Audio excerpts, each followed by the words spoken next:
Hi යාළුවනේ කොහොමද ඔයාලට වලද කිචන් YouTube නාලිකාවට ඔයාලා හැමෝම ආදරයෙන් පිළිගන්නවා. අද අපි හදන්නේ අන්නාසි බතක්. අවශ්‍ය නම් ද්‍රව්‍ය මම වීඩියෝ එකේ සඳහන් කරලා තියෙනවා.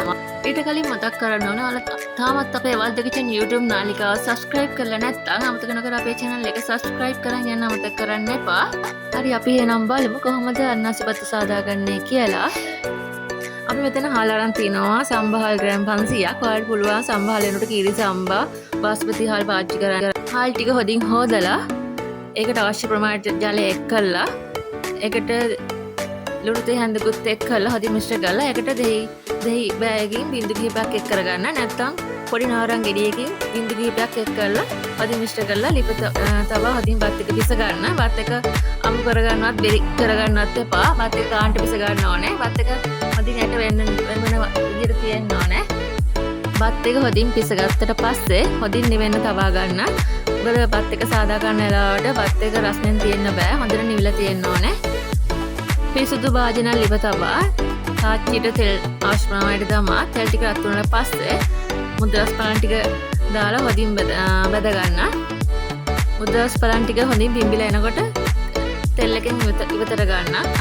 අන්නාසි ගන්නකොටත් හොදින් ඉදුණු ලොකු අන්නාසි ගෙඩියක් අරගන්න. අරගෙන මම මේ කපලා තියෙන ප්‍රමාණයට කෑලි කපා ගන්න. ඊට පස්සේ තෙල් දාලා තෙල් ගොඩක් දාගන්න එපා. මේ පෙන්නන ගානට තෙල් දාලා අන්නාසි ටික දාලා විනාඩි 3ක් විතර හොදින් බැද ගන්න. මං අන්නාසි ටික වදිනකොට එකපාර බැදගත්තේ නෑ. 3-4 පාරක් බැදගත්තා. විනාඩි 3 ගානේ. බෙල් පෙපර් එකත් චූටි කොටු කෑලි වලට කපා ගන්න කොටු හැඩයට. රත් ලුණු ටිකත් රවුමට හීනියට කපා ගන්න. සුදුලුණු බිග් 3 ලෙලි පිටින් හොදින් තලා ගන්න. ඉගුරු කෑල්ලකොත් ලෙල්ල පිටින් හොඳට හොදලා තලා ගන්න. මම මුලින්ම කරන්නේ බත් එක පිස ගන්න වාචනය ලිප තබා ගන්න. ඊට පස්සේ ගෑස් එක ඔන් කරගන්න. ලිපේ ගින්දර සාමාන්‍ය ප්‍රමාණයට තබා ගන්න. ඒකට ඊට පස්සේ මස් බදගත්තු තෙල් මම මෙතන අරන් තියෙනවා. මස් බදගත්තු තෙල් වලින් මේසන් දෙක තුනක් එක් කරගන්න. අනාස් ටික බදගත්තු තෙල් වලින් මේසන් දෙකක් වගේ ඉතුරුණා. ඒකත් මම එකටම දාගත්තා. දාලා තෙල් එක හොදින් රත් වුණාට පස්සේ ඒකට තලාගත් සුදුලුණු ඉගුරු ටික දාලා ඒවැ සුව දෙන සුදුලුණු ඉගුරු වල හොදින් සුව දෙනකම් බැද ගන්න. සුදුලුණු ඉගුරු වල හොදින් සුව දෙනකොට ඒලාවට බේලික් කොලේ නිසල් කරල් දෙක තුනක් කරාවැටි දෙක තුනක් කුරුදු පොත්ත දාලා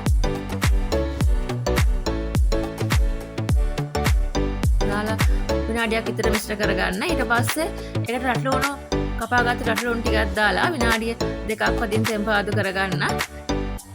ඊට පස්සේ ඒකට බත් එක පිසගත බත් එක ටික ටික එකතු කරලා හොදින් මිශ්‍ර කරගන්න. ලිපේ ගින්දර අඩුවෙන් තබා ගන්න අමතක කරන්න එපා. මේ ආකාරයට පිසගත් බත් එක ටික ටික එකතු කරලා හොදින් මිශ්‍ර කරගන්න.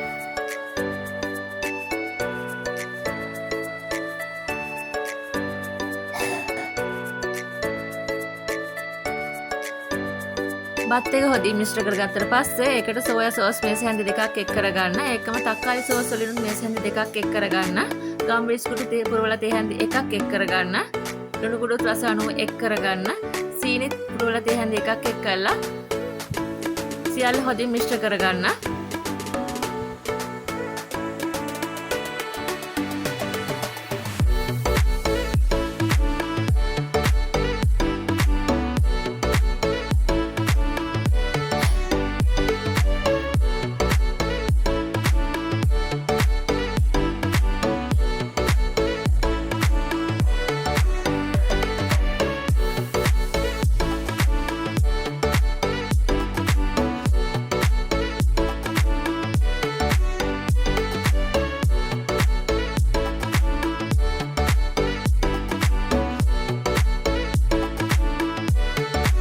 සියල්ල හොදින් මිශ්‍ර වුණාට පස්සේ ඒකට මම කපාගත්ත බෙල් පෙපර් ටික එකතු කරගන්නවා. ඒකම බැදගත්ත අනාස් ටිකත් එකතු කරලා බත් එකත් එක්ක හොදින් මිශ්‍ර කරගන්නවා.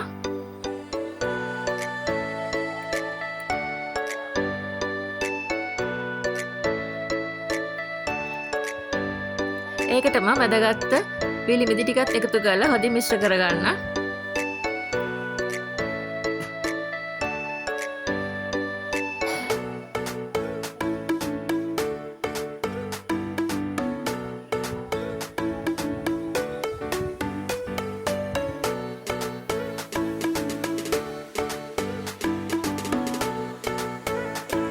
තදින් මිශ්‍ර කරලා ලිප නිවා ගන්න.